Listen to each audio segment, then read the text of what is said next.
Hello everybody and welcome back to the channel.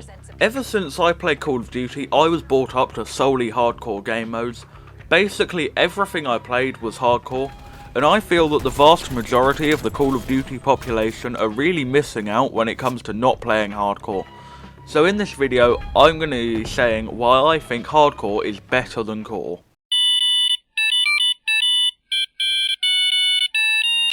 The first reason is simply that you have way more weapon choice. Pretty much every single weapon is viable in hardcore, and this means that instead of having to stick to the AK-47, you can actually use different weapons. There are only two guns in the game that are not a one-shot kill at point blank in hardcore, those being the FAMAS and the MAC-10. And additionally, shotguns and pistols are actually viable as primary weapons. The Raffica is honestly a top tier primary in hardcore, let alone a secondary. Also, the Spaz 12 is absolutely mental in hardcore, in the same way that the Hauer is absolutely mental in core, except the Spaz 12 is more mental still. And you just see so many people using more obscure and less used weapons in hardcore compared to core, where the number of weapons consistently used by the player base can be counted on one hand. Not only are you less restricted by damage, but you're also less restricted by recoil. In core, the most important aspect of aiming is how well you can track your targets, and because you've got to put about 5 shots into someone just to kill them, your target tracking needs to be on point. Conversely, hardcore rewards better first shot accuracy. It's debatable which one of these is a more important skill, and I'll leave that up to you to decide. Furthermore, hardcore is actually more tactical than core. For basically, people need to understand that tactical and full of camper scrubs are not the same thing. Tactical is the use of power positions to enhance a team's ability to hold an area. You know my infiltrator class video when I said that marketing was important and how it was clever people talking down on stupid people? Well, you need to do your marketing skills when you play tactically. A power position user helps the team when they hold said power position. They might be holding a choke point to divert enemy troops into the line of fire of others, or they might be guarding a rush route towards the flag in domination. A camper, however, is different. They sit prone in their spawn with a very passive playstyle and wait till an aggressive player pushes deep into their spot.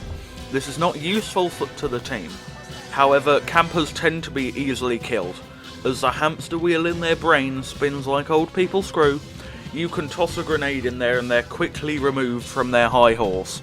The horse in question appears to be called 7.5 kills in a game, and my highest ambition in life is 2 kills without dying.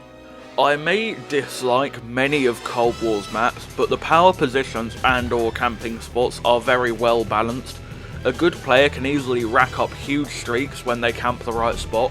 Not that this usually happens, because good players don't camp, but the lowest common denominator, the surplus population if you will, can find themselves very easily thwarted when they use camping spots unskillfully by a well-placed grenade or a well-organised attack on their position. Oh dear, I appear to have got myself sidetracked. Anyways, back to why hardcore is also friendly to those with an aggressive playstyle. Aggressive players tend to be high-skilled, dependable men who stand ready to guard us as we sleep at night. They go on massive kill streaks, use an AK-74, and have a girlfriend, or possibly 2. I am not one of these people. However, hardcore is still friendly to rushers. You need quick reflex, and if you have these, you'll be one-shot hip-firing people left, right, and centre. SMGs, the preferred weapon class of people who are good, also suffer less at range. You're still going to be disadvantaged compared to an LMG or attack rifle, but you'll have a fighting chance.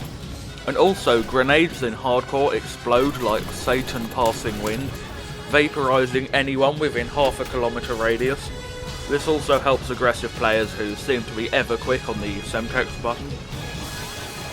And as I've already said, hardcore also allows for a greater choice in weapons for aggressive players. Try a street sweeper or the Rafficas. Hell, knock yourself out, go balls to the walls mental and take a Kimbo 1911. I don't see why not. Also, snipers will love hardcore. Gone are the days of sniper rifle hit markers, and seriously, you don't realise how nice this is until you experience it. And also, you can move around now without constant fear that you'll be outgunned at any distance, where old people need to crane their necks to have a look, thanks to the viability of secondaries and regular gameplay. And also, LMG users should find that it's much easier to penetrate people through tough materials like reinforced steel, depleted uranium and Michael Goes cheeks, allowing for better light machine gunnery. So I'm not going to lie, there is one disadvantage to hardcore, that being that 9 times out of 10, when you're shot at, you'll have no idea where they're shooting from. But seeing as this is a video about why hardcore is the mutt's nuts and not why it's the mutt's feces, I'm going to move swiftly on. So that's basically all I've got to say. If you've taken away anything from this video, which I hope you have, it's to just go and try a few matches of hardcore and see if you like it or not. If you don't, that's fine, but after experiencing hardcore, most people I find tend to stop playing core shortly afterwards. And if you play hardcore anyway, I assume you've just clicked on this video so an e-stranger can agree with you, so you can go on giving self-assured rants about why you're correct to people who really don't care and just want to do the crossword.